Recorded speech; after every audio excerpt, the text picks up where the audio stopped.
Hola, ¿qué tal? ¿Cómo están? Buenas noches a todos. Me presento nuevamente. Yo soy el doctor Paps.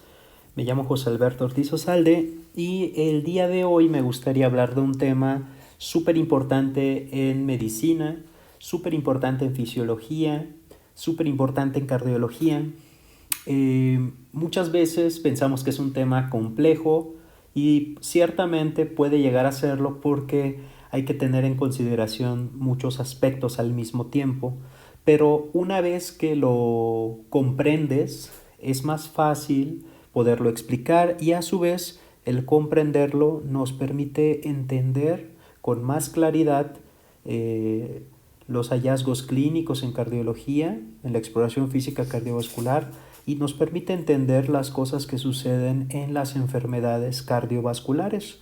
Así que el tema de hoy es el ciclo cardíaco, debido a que es un tema considerablemente largo y que requiere un análisis exhaustivo, es que decidí dividirlo en varios videos.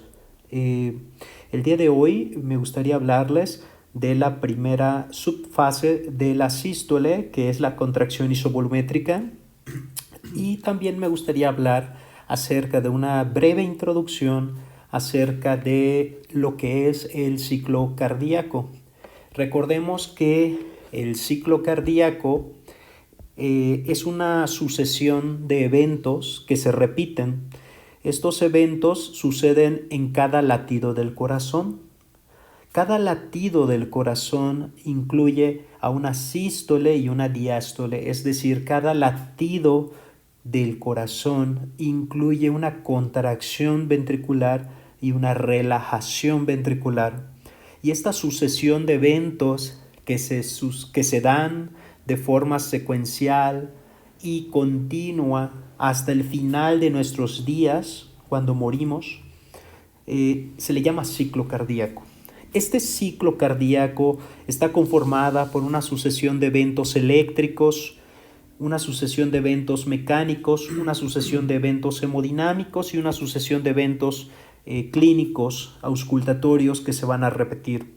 Primero suceden el ciclo eléctrico, es decir, primero se da la despolarización de las células en el miocardio. Recordemos que tenemos células musculares especializadas en la conducción eléctrica a través del corazón.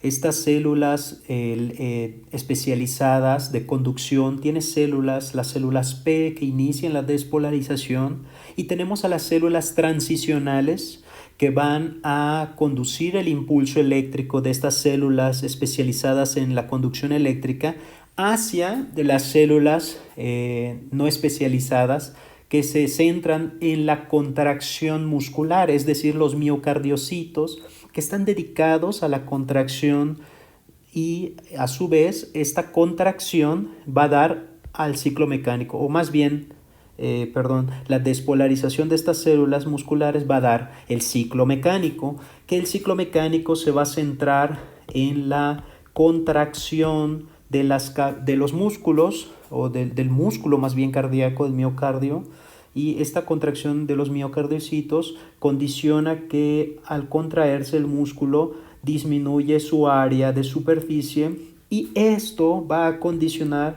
los eventos hemodinámicos porque recordemos que cuando nosotros disminuimos el área de superficie en una cavidad va a aumentar la presión intracavitaria y al aumentar la presión dentro de las cavidades cardíacas, esto va a impulsar el movimiento de volumen, en este caso el volumen sanguíneo, y estos eventos mecánicos y hemodinámicos van a condicionar el cierre de las válvulas, ¿sí? Y el flujo de la sangre que nos va a dar una secuencia de eventos clínicos, que en este caso son el ruido S1 y el ruido S2 de forma fisiológica. Y esto va a volver a empezar. El ciclo cardíaco es una sucesión de eventos que son eventos eléctricos, eventos mecánicos que incluyen contracción y relajación, eventos que son hemodinámicos, que es incremento o decremento de presiones, que movilizan flujos, volúmenes sanguíneos, y un ciclo de clínico constituido por hallazgos a la auscultación o a la palpación en el cuerpo humano. Entonces ya sabemos qué es el ciclo cardíaco. Es impresionante que todo esto sucede en el latido cardíaco. Entonces recordemos que el ciclo cardíaco está constituido de manera muy general en una sístole, que aquí lo representé como la disminución de la superficie porque se está contrayendo el músculo cardíaco, es decir, que consiste en una sístole ventricular y en una relajación de las paredes, es decir, una relajación del miocardio en la que se llena de sangre el ventrículo. Entonces tenemos que, de manera general, el ciclo cardíaco se puede dividir en sístole y en diástole, es decir, en contracción ventricular y en relajación ventricular. Ahora, cada fase, es decir, de la sístole y cada diástole, tiene subfases que van a formar al ciclo cardíaco. Entonces, tenemos a la contracción isovolumétrica, tenemos a la fase de expulsión que tiene dos subfases, que es la expulsión rápida y la expulsión lenta, y tenemos a la relajación isovolumétrica. Estas son subfases de la sístole y tenemos a las fases de la diástole, que son el llenado ventricular rápido, y tenemos al llenado ventricular lento, también denominado diástasis o diástasis, y tenemos a la contracción o patada auricular en la última fase de la diástole. Aquí quiero hacer un comentario. Algunos libros, sobre todo los libros un poquito más antiguos, todavía mencionan a la subfase de relajación isovolumétrica como dentro de la diástole, pero los libros más actuales ya mencionan a la relajación isovolumétrica dentro de las sístole. Esto es importante mencionarlo para que no les genere una confusión si es que luego revisan el tema en un libro un poco más antiguo. Ahora, hablando de los momentos, de las cosas que suceden en el ciclo cardíaco, aprovecho para utilizar este esquema que diseñé cuando yo era estudiante de medicina y que me servía mucho para entender lo que sucedía. Entonces, hablando de los eventos, los timings que suceden en el ciclo cardíaco, lo dividí de esta manera. Hablar de la contracción de las cavidades, el orden en el que se da la contracción y los movimientos de las válvulas cardíacas, cómo es que se van dando de forma secuencial o en orden. Entonces, las cavidades cardíacas, primero se va a contraer la aurícula derecha. ¿Por qué sucede esto?, se preguntarán. ¿Por qué se contrae primero la aurícula derecha? Bueno, esto es debido a que en el techo de la aurícula derecha, donde va a desembocar la vena cava superior, ahí se va a encontrar un acúmulo de células especializadas en la conducción, pero que tienen la capacidad de ser el marcapasos fisiológico del corazón. Entonces, la despolarización del nodo sinoauricular o nodo de Katy-Flack va a ser el marcapasos del corazón. El latido, la contracción empieza ahí porque ahí se da la primera despolarización de todo el sistema de conducción, ¿sí? Y luego ese sistema de conducción, como sabemos, tiene sus haces internodales, ¿sí? Y se va a contraer primero la aurícula derecha. Esa es la explicación, porque ahí está el nodo sinusal. Luego se va a contraer la aurícula izquierda, ¿vale?, en contracción. Y esto es gracias a que la despolarización eléctrica de la aurícula derecha llega hasta la aurícula izquierda gracias a un haz internodal que se denomina haz de Bachmann. Y luego, gracias a esta despolarización y los haces internodales, vamos a llegar a otro acúmulo de células que también puede formar parte del marcapasos del corazón en situaciones diversas, principalmente patológicas, donde llegamos al nodo auriculoventricular o nodo de Ashcroft-Tawara. Y después, gracias al haz de His, el haz de His va a comunicar los impulsos eléctricos de las aurículas y los va a pasar hacia los ventrículos. Recordemos que los impulsos eléctricos auriculares están aislados de los impulsos eléctricos ventriculares y lo único que los comunica es el haz de His. Luego, el impulso que llegó a los ventrículos por el haz de His va a ser conducido a través de dos grandes ramas, que son la rama izquierda y la rama derecha.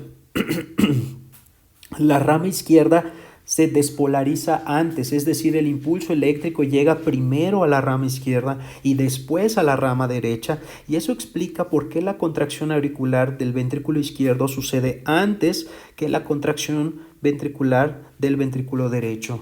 Entonces, la sucesión de contracción de las cavidades es: número 1, aurícula derecha; número 2, aurícula izquierda; número 3, el ventrículo izquierdo; y número 4 es el ventrículo derecho. Luego vamos a hablar de los eventos que suceden en el movimiento de las valvas. Esto yo ya lo había mencionado anteriormente en el video de ruidos cardíacos, pero me parece pertinente mencionarlo en este video del ciclo cardíaco. ¿Qué sucede del movimiento de las válvulas cardíacas? Una de las cosas que tienen que tener en consideración para que sea fácil de recordar y no tengan que memorizar es que debemos, fisiológicamente podemos dividir al corazón en un corazón izquierdo, que va a incluir a la aurícula izquierda y al ventrículo izquierdo, y en un corazón derecho, que va a incluir a la aurícula derecha y el ventrículo derecho. Recordemos que la división fisiológica del corazón izquierdo y corazón derecho nos ayuda a entender algunas cosas. En el corazón izquierdo se manejan presiones más altas que en el corazón derecho. Y ahí va la frase que les va a ayudar a determinar el orden en el que suceden los eventos referentes a las válvulas cardíacas, que las cavidades que manejan presiones más altas se cierran antes que las cavidades de donde se manejan presiones más bajas. Entonces, las valvas del lado izquierdo se cierran antes que las válvulas del corazón derecho. Pero a su vez, las valvas del corazón derecho, donde se manejan presiones más bajas, se abren antes que las válvulas del corazón izquierdo. Para no confundirlos, vamos a irlo analizando poco a poco. Entonces, hablando del ciclo cardíaco, lo que sucede es el cierre. Primero es el cierre de la válvula mitral. Recordemos que la válvula mitral está aquí y es en el corazón del lado izquierdo, por lo tanto maneja presiones más altas porque ahí está la aorta, ¿sí? Entonces se cierra primero la válvula mitral. Casi inmediatamente después se cierra la válvula tricuspidia. Recordemos que las válvulas auriculoventriculares, específicamente la válvula tricuspidia, se cierra después porque tiene una presión menor que el corazón izquierdo. Entonces luego se cierra la válvula tricuspidia. Y no pasemos por alto que el cierre de estas válvulas va a condicionar el ruido S1 o R1. Luego, recordemos en la clase de ruidos cardíacos que muy cercano a esto sucede la apertura de las válvulas semilunares. Entonces dijimos, las cavidades que manejan presiones más altas se cierran antes, pero las cavidades que manejan presiones más bajas se van a abrir antes. Entonces, ¿qué cavidades manejan presiones más bajas? Pues las derechas. Por lo tanto, entre las válvulas semilunares tenemos dos, la válvula pulmonar y tenemos a la válvula aórtica. Entonces, entre estas dos, la que tiene presiones más bajas es la pulmonar. Por lo tanto, la que se abre primero es la válvula pulmonar y casi inmediatamente después se va a abrir la válvula aórtica. Ahora, ya llegamos a este momento y en este momento tenemos que saber cuál es el otro movimiento valvular. En este caso es el cierre de la válvula aórtica. Recordemos que la válvula aórtica está en el corazón izquierdo y maneja presiones más altas, se cierra antes. Después se tiene que cerrar la válvula pulmonar, ¿sí? Y ahora vamos a tener que abrir a las válvulas auriculoventriculares. Tenemos a dos, la válvula tricuspidia y luego tenemos a la válvula mitral. ¿Cuál de estas se tiene que abrir antes? Dijimos que cuando son cavidades que manejan presiones altas se cierran antes y las cavidades con presiones más bajas se abren antes. Entonces se va a abrir primero la válvula tricuspidia y después se va a abrir la válvula mitral. Una de las mnemotecnias que se me ocurrió inventar para poder recordarlo era esta mnemotecnia, mi tripa. Pero no nada más es mi tripa, sino que es mi tripa por 2 y en reversa. Porque primero se cierra la válvula mitral, luego se cierra la válvula tricúspide, luego se abre la válvula pulmonar, luego se abre la válvula aórtica y es lo mismo pero en reversa. Se cierra la válvula aórtica, luego se cierra la válvula pulmonar, luego se abre la tricuspidia y luego se abre la mitral. Y de esta manera es que podemos recordar eventos importantes en el ciclo cardíaco. Ahora, ¿cuáles son algunos datos de interés respecto a los momentos o los timings? Tenemos que recordar que la aurícula derecha se va a contraer antes porque ahí sucede la despolarización del nodo sinoauricular o nodo SA de Katie Flagg. Recordemos que la aurícula derecha se va a despolarizar antes y se va a conducir el impulso eléctrico a través del haz. Eso es importante porque es como pregunta, el haz de Bashman. Luego, recordemos que el BI se va a contraer antes que el BD y esto sucede porque primero llega el impulso a la rama izquierda, ¿sí? A la rama izquierda.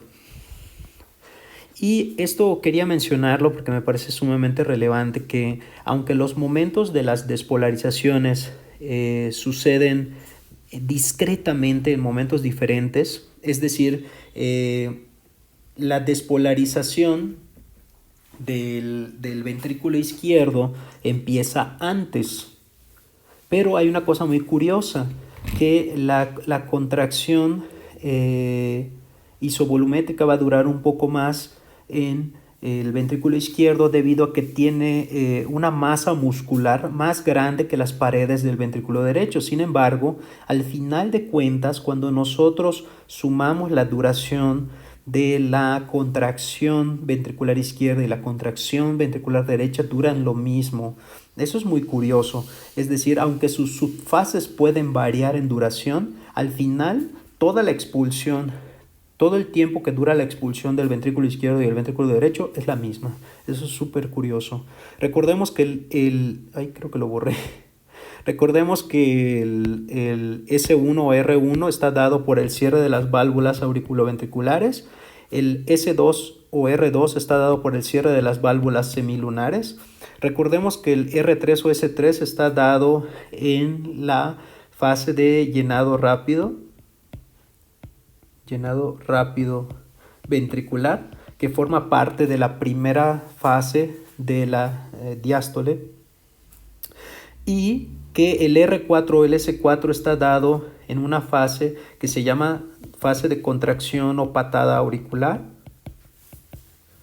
que está en un periodo de la presístole. Esto me parecía interesante y es hasta cierto punto preguntable en exámenes, que pensaba que podría serles de utilidad. Bueno, ahora sí voy a hablar de la fase de contracción isovolumétrica. Antes de que yo hable de la fase de contracción isovolumétrica, me gustaría mandarle un saludo muy especial a el estudiante de medicina Valentín, porque el otro día me contactó para hacerme algunas preguntas y pues le quiero mandar un saludo muy especial. Ahora, hablando de la fase de contracción isovolumétrica, vamos a ver este esquema que me parece maravilloso. Es el esquema de Wiggers o Biggers.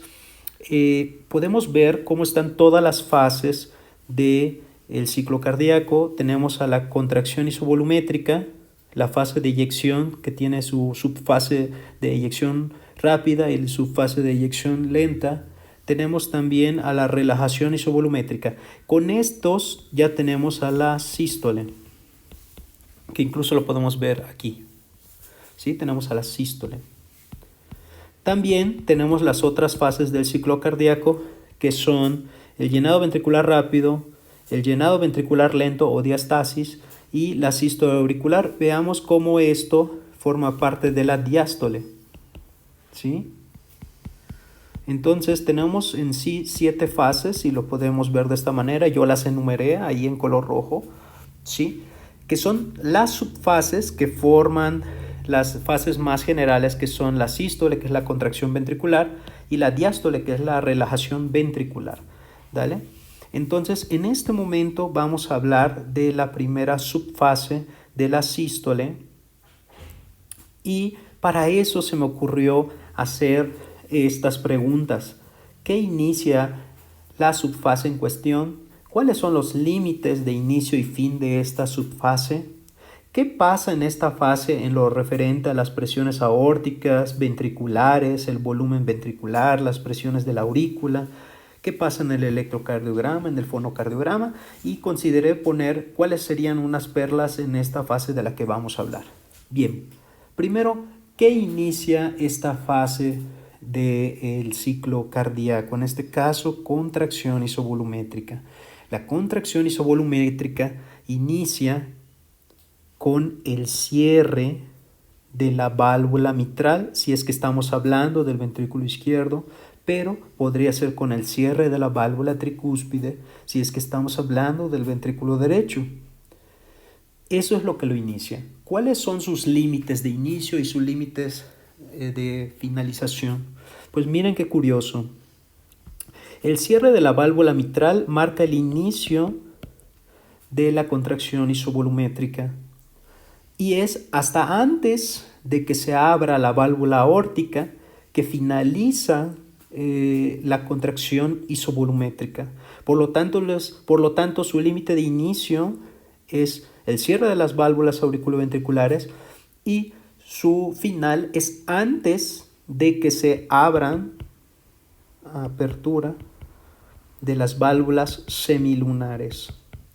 Esta es pregunta de examen prácticamente en fisiología. ¿Cuáles son las subfases del ciclo cardíaco en la que están cerradas las válvulas auriculoventriculares y las válvulas semilunares? Y la respuesta es en la contracción isovolumétrica y en la relajación isovolumétrica. En estas fases, las válvulas se van a encontrar cerradas. Esta es pregunta de examen. No debemos de olvidar que en esta subfase de la sístole está cerrada las válvulas semilunares y termina cuando estas ya se abrieron, y cuando se abren es cuando se da la fase de expulsión, pero que de eso hablaremos en otro momento. Bien, ya tenemos los límites. Ahora tenemos que saber qué es lo que está sucediendo durante esta subfase de la sístole. Y prestemos atención. Vamos a empezar con la presión de la aorta. A ver, cuando nosotros vemos el esquema de Vickers, pues nos genera mucha confusión porque no entendemos nada de lo que estamos viendo. Pero se los voy a poner de una manera un poco más sencilla. Aquí donde vemos el color es este azul, lo voy a delimitar. Es la presión dentro de la aorta. Y ustedes se preguntarán, ¿cómo yo sé esto? Pues bueno, supongamos que tenemos un catéter en la aorta. Y nosotros vamos a medir las presiones. Entonces, también podemos tener un catéter en el ventrículo izquierdo, en este caso.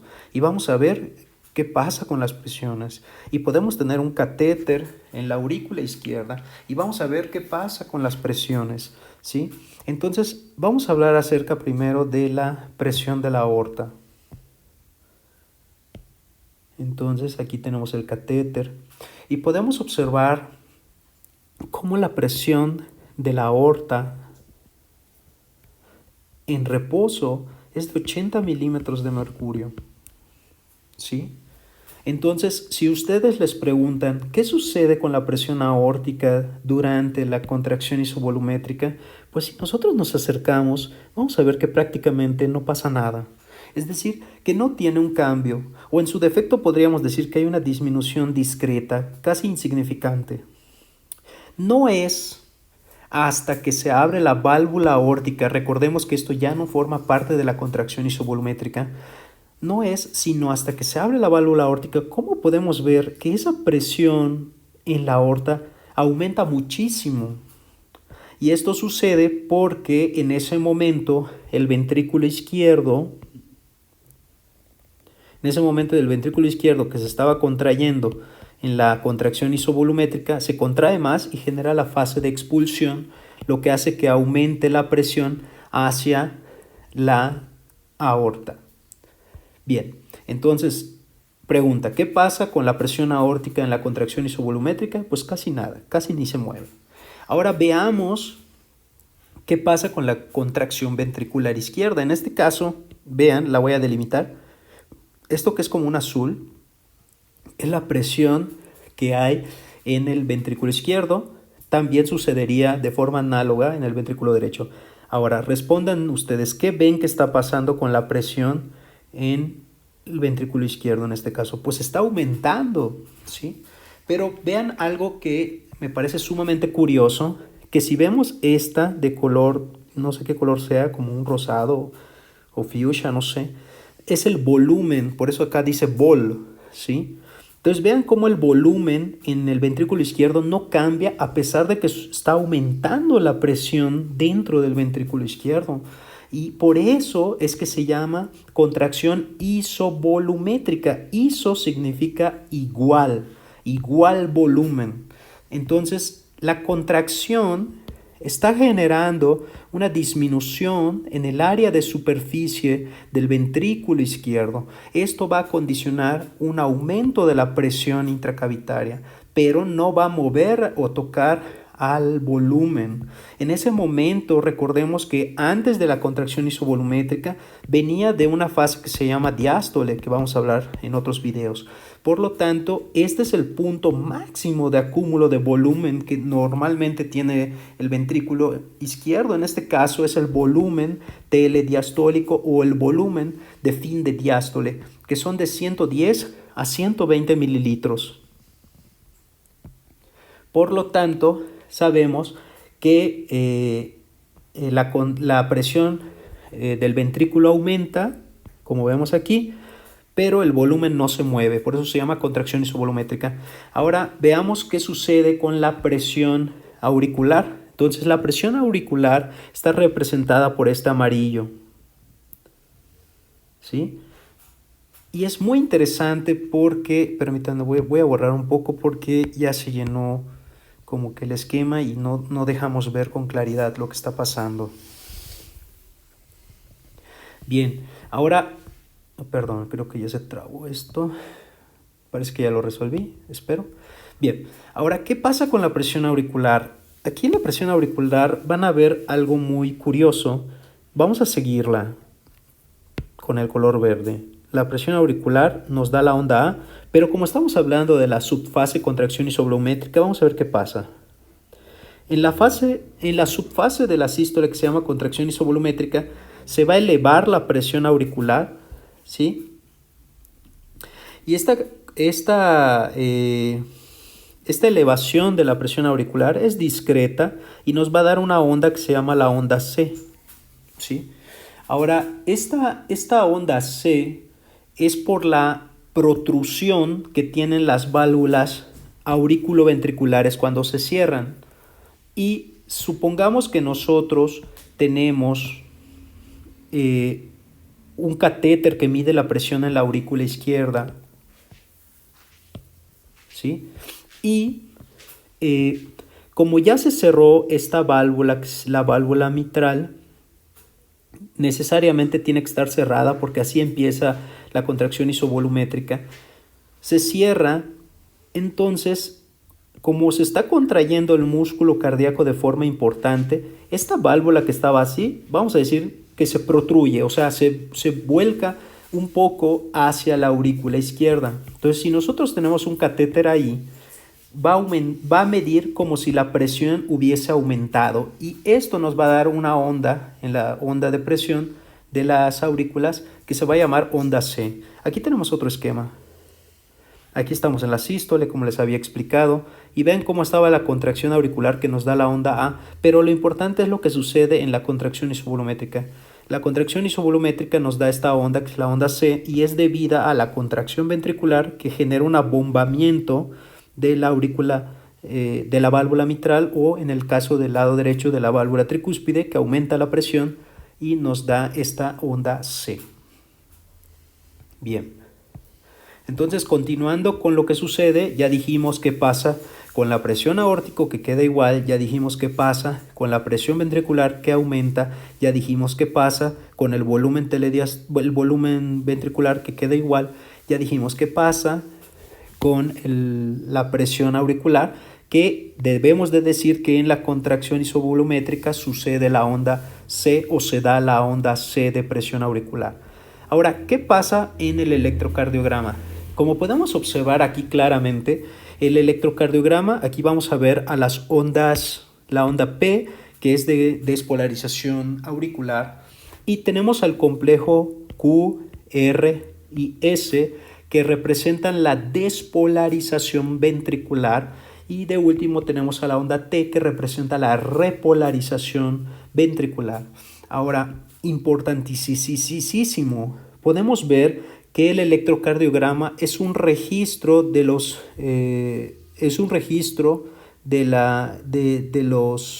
estímulos eléctricos que suceden en el músculo cardíaco, y nosotros lo vamos a representar por estas ondas. Ahora, recordemos que los eventos eléctricos suceden poco antes de los eventos mecánicos y hemodinámicos. Por eso dijimos que aunque la sístole empieza con la contracción isovolumétrica, en el registro eléctrico va a aparecer que aparece antes el complejo QRS, ¿no? Como que nos generaría ese desfase, pero es porque los eventos eléctricos suceden poco antes que los eventos mecánicos.